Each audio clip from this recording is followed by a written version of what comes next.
compréhensible. Merci beaucoup. Et merci aussi d'avoir fait donc, la transition avec la communication du professeur Marc-Henri, qui est professeur de chimie moléculaire à l'Université de Strasbourg. Le titre de votre communication, Eau, électromagnétisme et cohérence quantique. Donc avec vous, nous allons aller sous l'eau. Alors mon histoire, elle commence avec Galilée. Galilée, vous le connaissez sûrement pour sa capacité à avoir prédit que, appliquer le modèle de Kepler. Peu de gens savent que, en fait, un de ses premiers, disons, rounds contre l'Église, ça a été d'expliquer pourquoi la glace flottait sur l'eau. Ça s'est passé il y a 400 ans à Florence, et si ça vous intéresse, j'étais il y a 2 ans à Florence pour un meeting qui a donné lieu à un ouvrage que vous voyez ici, et je vous invite à regarder le nom de cet ouvrage, Aqua Incognita. Il y avait les 30 meilleurs spécialistes du monde sur ce qu'est l'eau, et ces 30 spécialistes du monde se sont accordés pour savoir qu'on ne savait pas ce que c'était. Alors évidemment, si on ne sait pas ce que c'est, il ne faut pas s'étonner s'il y a des propriétés un petit peu magiques là derrière. Donc, les comptes rendus de ce congrès sont dans ce livre, et en particulier, il y a 2 articles de moi-même dans ce livre, auxquels vous pourrez vous référer si vous voulez avoir plus de détails.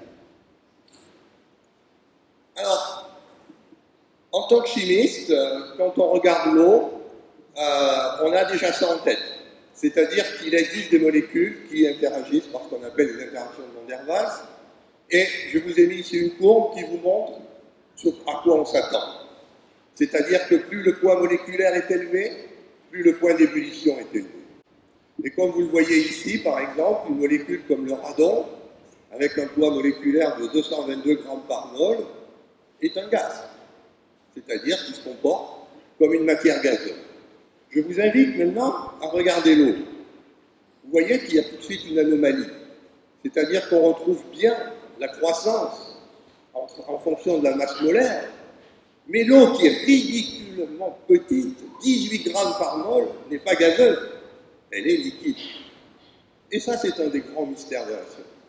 Pourquoi une molécule aussi petite, avec une masse moléculaire aussi faible, 18 par rapport à 222 pour le radon, pourquoi cette molécule nous apparaît comme un liquide que vous connaissez bien?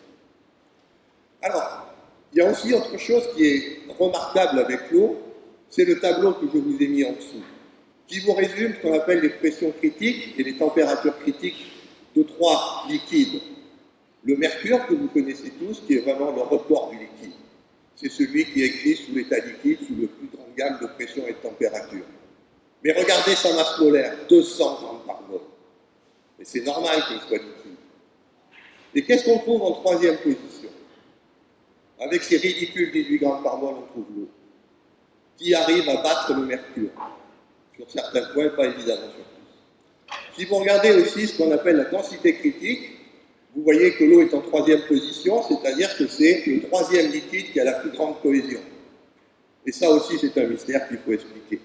Alors ce mystère, en général, les chimistes nous disent « Oh ben c'est pas trop un problème, on va prendre le moment dipolaire. La molécule d'eau est électriquement chargée, elle a un côté plus, elle a un côté moins. Ça donne un moment dipolaire et on va dire que c'est ces moments dipolaires qui interagissent. » Alors, on a essayé, et puis pour expliquer ça, on a vu que ça ne marchait pas vraiment. Donc on a introduit un concept qu'on a appelé la liaison hydrogène.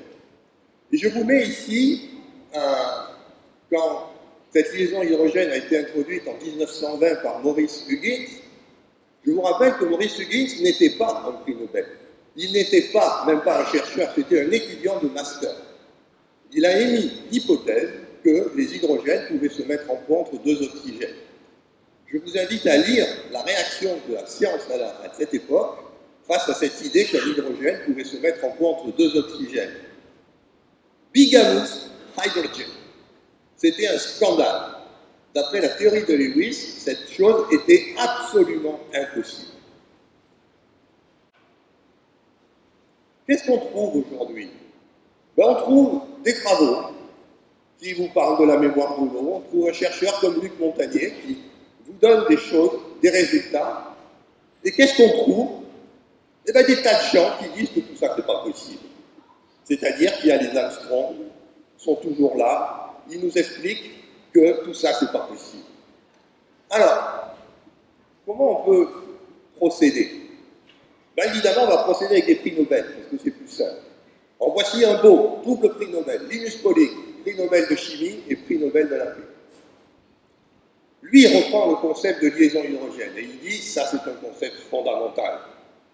Et là, tout le monde l'écoute, et on l'écoute à tel point qu'on va se rendre compte que cette liaison hydrogène, elle existe bien sûr dans l'eau, mais elle est aussi au cœur des protéines et au cœur de l'ADN.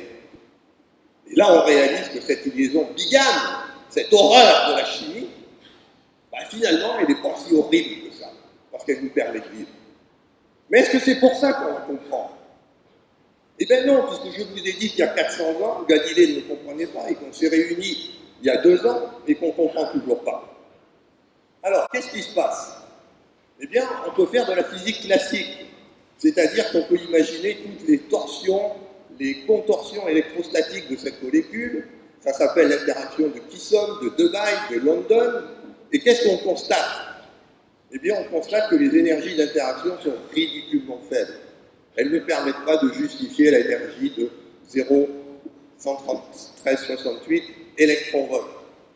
Ça veut dire que cette liaison hydrogène ne peut pas être de nature électrostatique. On le voit aussi, on a un autre prix Nobel, Paul Langevin, qui a fait la théorie des moments dipolaires. On peut calculer la constante diélectrique de l'eau en connaissant son moment dipolaire. Vous voyez, on prévoit une valeur de 13. La valeur expérimentale est de 80. Comment vous expliquez ça? Alors évidemment, on en arrive à quelque chose qui est la limite de ce qu'on appelle la physique classique. C'est-à-dire qu'on est allé chercher les équations de Maxwell et de Newton, on a cherché ce qui était le plus meilleur de la physique classique et on n'y arrive pas. Alors évidemment, vous savez que dans les années 1920, en même temps qu'on mettait en place le concept de liaison hydrogène, on a développé ce qu'on appelle la théorie quantique. Que nous dit la théorie quantique sur l'eau? Eh bien, elle nous donne de jolis dessins. Vous avez ici le diagramme d'orbital moléculaire de cette molécule. Elle est superbe. Vous avez des fonctions d'onde, qui sont des probabilités de présence de l'électron. Ça tourne dans un sens, ça tourne dans l'autre, ça fait des boules, ça fait des boules alternes.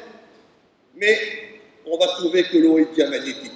C'est-à-dire que si vous regardez les petites flèches qui montent, qui représentent les électrons, il y en a 10 dans la molécule d'eau, quand il y en a 2 qu'on met au cœur, vous voyez qu'on arrive sur le plus haut niveau occupé qui s'appelle la HOMO. On a un petit label de théorie des groupes qu'on aime bien qui s'appelle un B1. Et vous voyez qu'il y a un grand gap d'énergie pour aller jusqu'au premier niveau vide qu'on appelle la lumière. C'est-à-dire que l'eau ne devrait pas former de liaison covalente. Alors, c'est là où on est un petit peu ennuyé, parce que là, on a appliqué la vraie théorie quantique, celle de l'équation de Schrödinger, et quand on fait des expériences, on a des gros problèmes. Parce que quand on fait, par exemple, des expériences qui sont ici, qui sont de très belles expériences de physique, où on essaye de comprendre quel est l'orbital qui est impliqué dans la liaison hydrogène, eh bien, en chimie, il y a une règle qui est inviolable.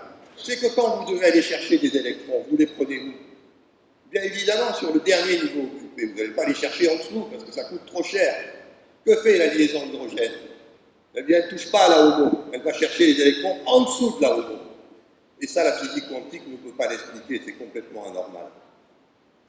L'autre chose qu'on a, c'est qu'on peut faire ce qu'on appelle de l'anisotropie de diffusion Compton, qui permet de voir s'il y a effectivement une anisotropie du nuage des électrons.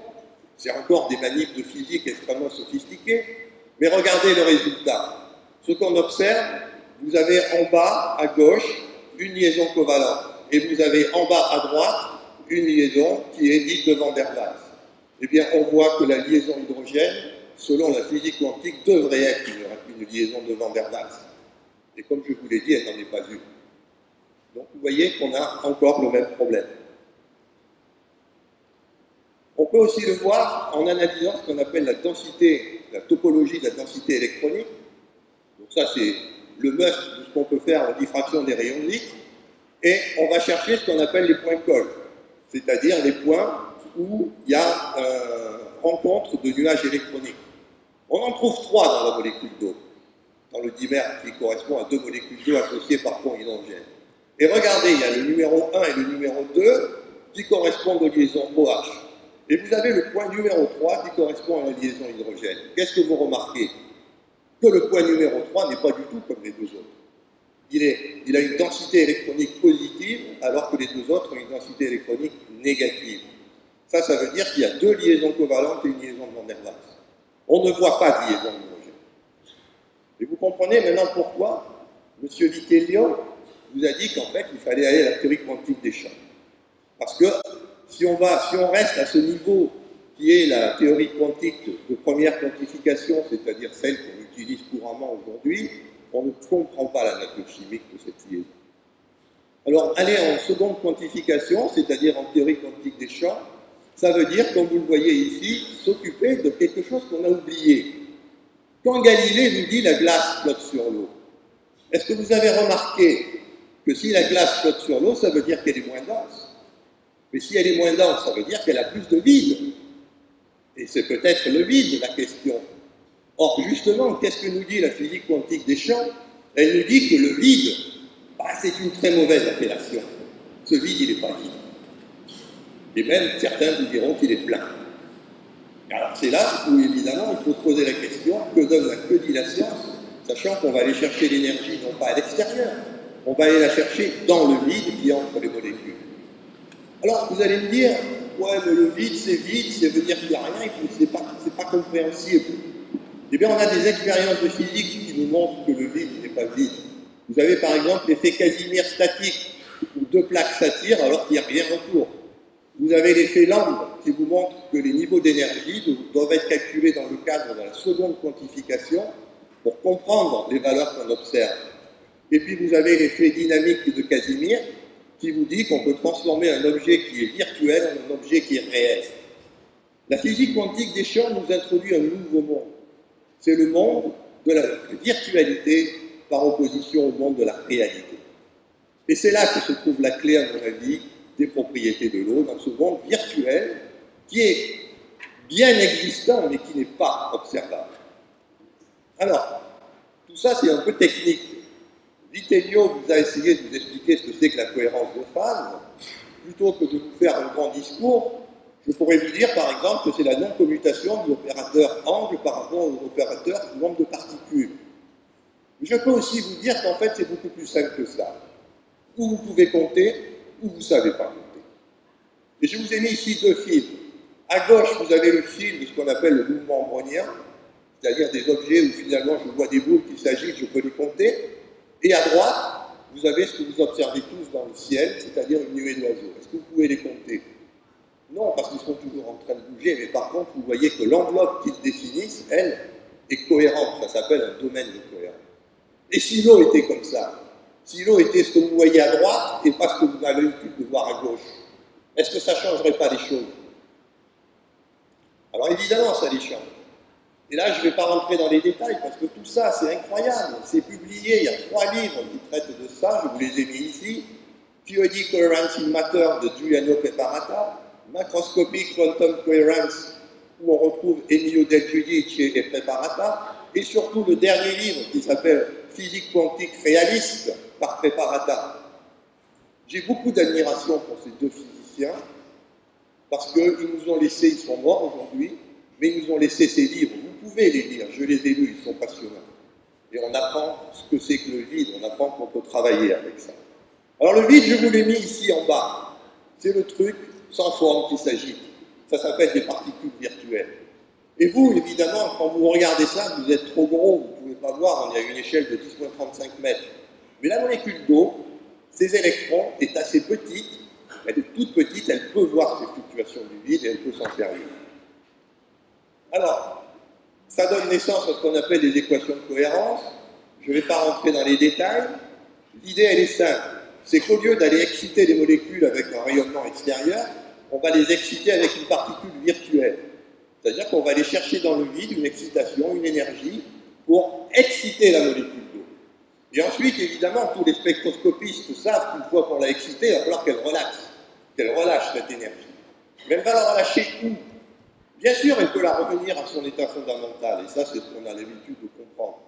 Mais l'idée de la cohérence, c'est qu'elle peut peut-être relaxer de façon croisée, c'est-à-dire envoyer son énergie sur une autre molécule qui est voisine.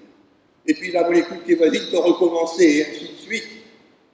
On peut mettre tout ça en équation, et je vous donne le résultat. Pour faire le calcul, on a besoin de prendre le spectre de la molécule d'eau, l'excitation électronique, c'est la donnée expérimentale dont on a besoin.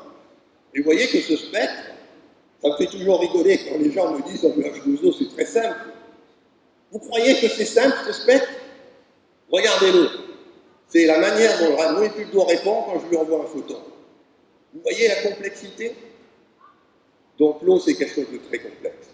Et elle va répondre. On l'excite, elle répond avec chacun de ses niveaux d'énergie. Et on peut faire des calculs, on a une petite constante de couplage qui dépend de l'excitation qu'on regarde, et ça va nous donner ce qu'on appelle la force d'oscillation de la transition, et ensuite on les met dans les équations de cohérence pour voir ce qui arrive. Ça nous donne ceci, c'est-à-dire qu'on a pris chaque transition électronique de la molécule d'eau. Ça a été publié en 2012, donc vous pourrez lire l'article si vous voulez avoir plus de détails. Et vous voyez qu'on peut associer à chaque fois ce qu'on appelle le domaine de cohérence, c'est-à-dire une association très forte entre le rayonnement électromagnétique qui vient du vide et qui sert à exciter la molécule, et ce qu'on appelle la phase qui est fixée, c'est ici le nombre phi. Vous voyez que le nombre phi est fixé à une valeur bien particulière qui dépend du valeur d'excitation. Ce qui est remarquable, c'est qu'on peut comme ça avoir des densités critiques de condensation. Et ici, je parle bien d'une physique quantique macroscopique, et non pas d'une physique quantique microscopique. Et vous voyez qu'on a un niveau, par exemple, que j'ai mis en rouge à 12,07 électronvolts, qui est capable de générer une cohérence de 0,16 électronvolts avec une densité critique de 0,342 grammes par centimètre cube. C'est exactement ce qu'on observe pour le liquide. Alors, l'image que vous voyez ici, c'est une image évidemment dont le film, je vais oublier de le faire boucler, c'est pas grave. On voit une image de liaison hydrogène qui fluctue, mais ça c'est parce qu'on n'a pas l'idée que derrière il y a un champ. Et le champ, vous l'avez un petit peu en bas à gauche. C'est-à-dire que vous avez une espèce de conglomérat de rayonnement et de matière qui s'appelle le liquide. Alors, on connaît le temps de fluctuation de cette liaison hydrogène, il est de 10 puissance 13 Hz. Regardez la fréquence qu'on prévoit à partir du spectre d'excitation de l'électronique de l'eau, 6 puissance 13 Hz. Donc on est exactement dans le même ordre de grandeur. Pour ceux qui ont fait un peu de physique, ils vont vous dire, mais tout ça c'est banal. Vous êtes en train de me décrire une quasi-particule avec une masse de 0,48 électronvolts et qui génère une cohérence de 160 millivolts. Eh bien ça s'appelle un boson en physique. Et un boson, ça peut condenser. C'est-à-dire que ça peut faire ce qu'on appelle un condensat de Bose-Einstein. Et si vous calculez la longueur d'onde thermique de De Broglie de ce condensat, vous trouvez 270 Kelvin. C'est-à-dire que, mesdames, messieurs, l'eau liquide pourrait être un condensat de Bose-Einstein à haute température critique. Et ça change tout. Parce que, évidemment, qu'est-ce qui se passe quand je manipule un tel condensat de Bose-Einstein? C'est pas du tout un liquide ordinaire. C'est un liquide qui, en fait, vous pouvez avoir l'image qui est là. Ce sont des moments dipolaires qui sont alignés et qui restent tout le temps alignés et qui oscillent avec la même phase. Et qu'est-ce qui se passe quand je mets une soluté là-dedans et que je dilue, comme le fait le professeur Montagnier, comme il vous l'expliquera? Eh bien, évidemment, on enlève la matière. Mais sachant que si j'ai cette cohérence, est-ce que cette cohérence est enlevée? La réponse de la physique est claire, oui, elle est enlevée si on est au-dessus de la température critique du condensat. Mais qu'est-ce qui se passe si je suis en dessous? Eh bien, elle reste. C'est-à-dire qu'on peut avoir une information, même si l'objet matériel n'est plus là. Et ça, c'est encore une chose que vous connaissez. On a eu un prix Nobel récemment de physique pour la découverte du boson de Higgs. C'est exactement ce que je suis en train de vous raconter. On a un Lagrangien qui est symétrique, avec un état à cause des moments dipolaires alignés qui est asymétrique. Tous les physiciens savent que quand on a cette situation, on a émission de bosons de Nambu-Goldstone, et que ces bosons de Nambu-Goldstone, nous les chimistes, on les appelle les liaisons hydrogènes. Mais en fait, ce sont des bosons vecteurs qui véhiculent l'interaction, et c'est pour ça qu'on a du mal à comprendre classiquement, et même en physique quantique de première quantification, l'eau. Parce que c'est un condensat de Bose-Einstein, où ces bosons vecteurs sont des bosons de Nambu-Goldstone. Alors l'image qui se dégage est évidemment très différente de celle que vous avez l'habitude dans les livres de biologie, c'est-à-dire qu'il y a deux types d'eau en fait. Quand on monte la température, on va garder une partie des domaines de cohérence et une autre partie va rentrer en fusion et on va avoir de l'eau qu'on appelle incohérente en proportion variable suivant la température. On a un gap de cohérence qui est de 0,16 électronvolts, qui est juste ce qu'on observe pour la liaison hydrogène. Et là arrive le lien avec la conférence suivante. Luc Montagnier va vous montrer des expériences que je trouve extraordinaires. Et ces expériences soulèvent l'incrédulité du monde scientifique. Ce que je demanderais au monde scientifique, c'est de se placer dans cette hypothèse. Je ne dis pas que j'ai raison. Je dis, imaginons que l'eau soit un condensat de Bose-Einstein avec une température critique relativement haute. Quelles seraient les conséquences? C'est que j'ai des domaines de cohérence et j'ai des domaines où je n'ai pas de cohérence. Si vous connaissez un petit peu comment fonctionne une mémoire d'ordinateur, vous avez ce qu'on appelle du ferromagnétisme.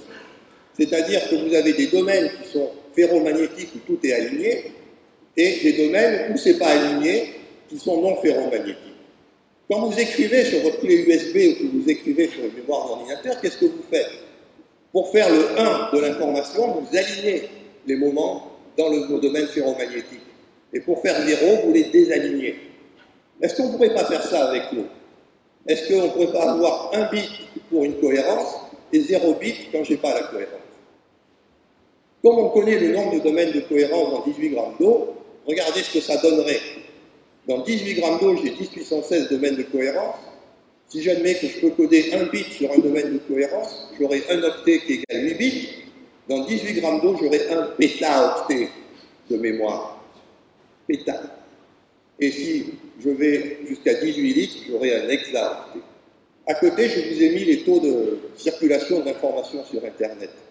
Vous voyez que l'hexaoctet, c'est typiquement la quantité totale d'informations qui est échangée sur Internet en un mois.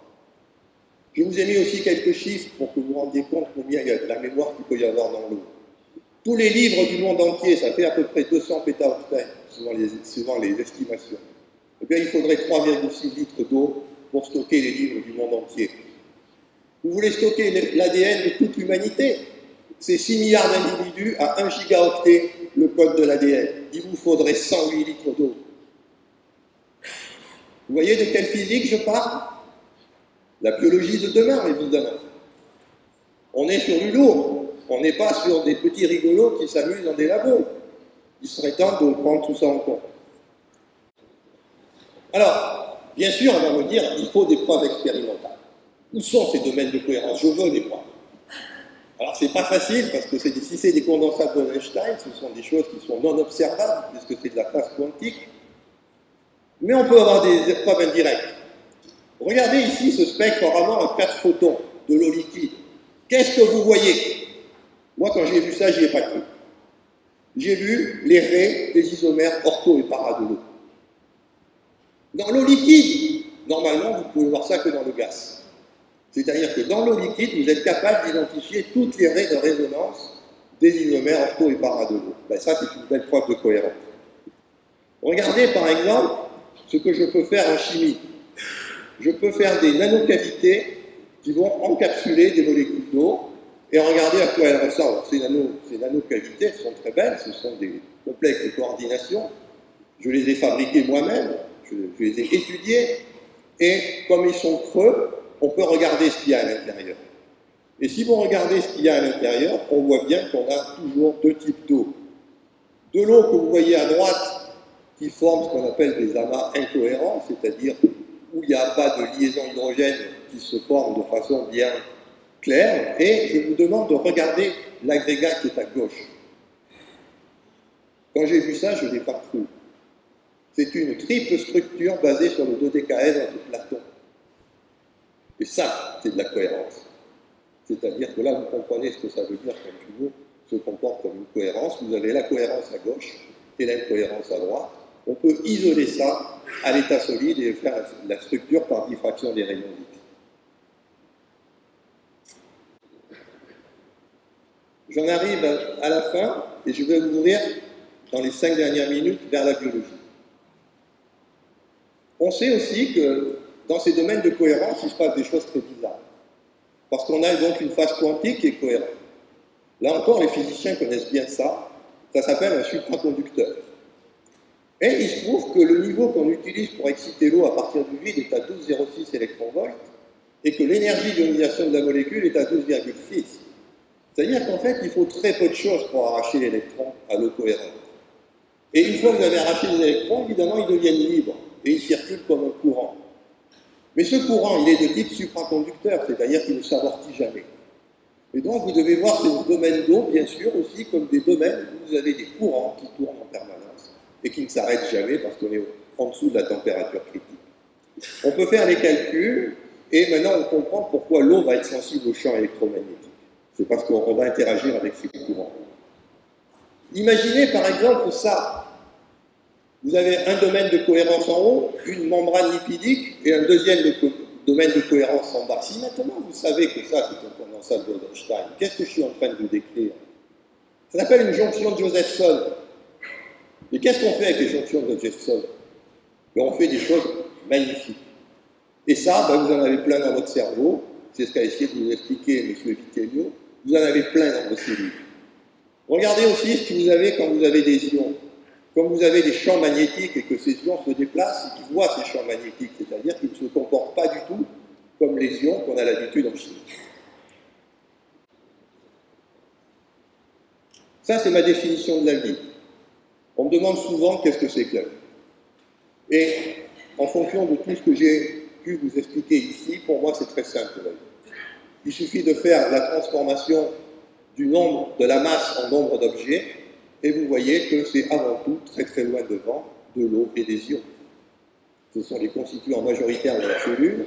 On est à 99% en mol d'eau dans une cellule. Et si l'eau est un condensat de Bose-Einstein, vous comprenez les propriétés, les conséquences que ça aura pour le biologiste de prendre en compte ce fait-là. Alors, ce que j'aime bien dans cette approche, c'est qu'en fait, maintenant, on sait ce que c'est la liaison d'hydrogène. On sait ce que c'est que les photons virtuels, vous les connaissez bien, en fait. Prenez un aimant saupoudré de la limaille de fer, et vous allez voir ces belles lignes de champ. Ben, c'est ça, les photons virtuels, ce sont les lignes de champ. On peut même retrouver la loi de Coulomb, force électrique qui varie comme l'inverse du carré de la distance. On peut retrouver cette loi de Coulomb simplement en faisant les relations d'incertitude d'Heisenberg. Regardez, c'est quoi la liaison covalente? C'est deux niveaux d'énergie partiellement remplis qui mettent en commun un électron. C'est quoi la liaison de Van der Waals? C'est deux molécules d'eau, deux molécules qui relaxent en s'ignorant. Et qu'est-ce que c'est que la liaison d'hydrogène? Eh bien, les deux molécules ne s'ignorent plus. Relaxation croisée, on appelle ça une liaison d'hydrogène. Et vous avez là toutes les liaisons de la chimie qui sont expliquées dans le même formalisme mathématique. Voilà, j'en arrive à la fin de mon exposé. Je voudrais rendre hommage aux personnes qui ne sont plus là. Bien sûr, William Arthur Ward, qui est un monsieur très connu de certains, qui nous a laissé cette belle phrase, que je vous laisse décoder, et qui nous montre que la science, c'est bien sûr une affaire de tête. C'est-à-dire que quand vous avez vu toutes les équations que je vous ai défilées, je peux vous dire que c'est des nuits de calcul. On travaille avec la tête, c'est sûr. Mais il ne faut pas oublier qu'un scientifique, c'est aussi le cœur. C'est-à-dire que si on fait le métier qu'on fait, c'est pas pour la tête. C'est parce qu'on est vraiment convaincu de ce qu'on fait. Et on travaille avec le cœur. Et que ce soit Emilio Del Giudice, que ce soit Jacques Benveniste, ou que ce soit Giuliano Preparata, je peux vous dire que tous ces gens travaillent avec leur cœur et avec leur tête. Donc c'est ce que je demanderais à l'auditoire. Si vous n'êtes pas d'accord, si vous sentez que tout ça vous remue, essayez d'écouter avec votre cœur et pas simplement qu'avec votre tête. Et peut-être que ça rentrera mieux et que vous serez un peu moins agressif dans les questions que vous pourriez avoir vis-à-vis de cette nouvelle, de ce nouveau paradigme. Enfin, je voudrais remercier Luc Montagnier. Je voudrais dire toute l'admiration que j'ai pour lui, pour le combat qu'il a pris de reprendre les travaux de Jacques Benveniste et vraiment de faire des expériences que Jacques Benveniste lui-même n'aurait pas songé. Et c'est en ce sens qu'il faudrait aussi peut-être qu'on dépasse Jacques Benveniste, c'est-à-dire qu'il a eu une contribution, je pense qu'il faut lui rendre hommage. Mais enfin, on est en train d'aller quand même relativement loin, beaucoup plus loin, et il faudrait plutôt regarder vers l'avenir que regarder vers le passé. Je vous ai mis aussi une petite image qui vous montre la galère, parce qu'on a aussi une critique. Mais pourquoi vous ne publiez pas tout ça? Ben, on aimerait bien, mais très souvent, on a la barrière éditoriale, on a les experts, les référés, qui nous envoient des rapports complètement méprisants, qui fait qu'on ne peut pas publier souvent, alors qu'on voudrait bien. Donc là aussi, il faudrait que les éditeurs de journaux scientifiques prennent leurs responsabilités et comprennent qu'on peut publier des idées qui peuvent sembler révolutionnaires, mais qui, évidemment, ne rentrent pas dans le cadre actuel, parce qu'on prépare la biologie du XXIe siècle, et pas celle du XIXe. Je vous remercie de votre attention.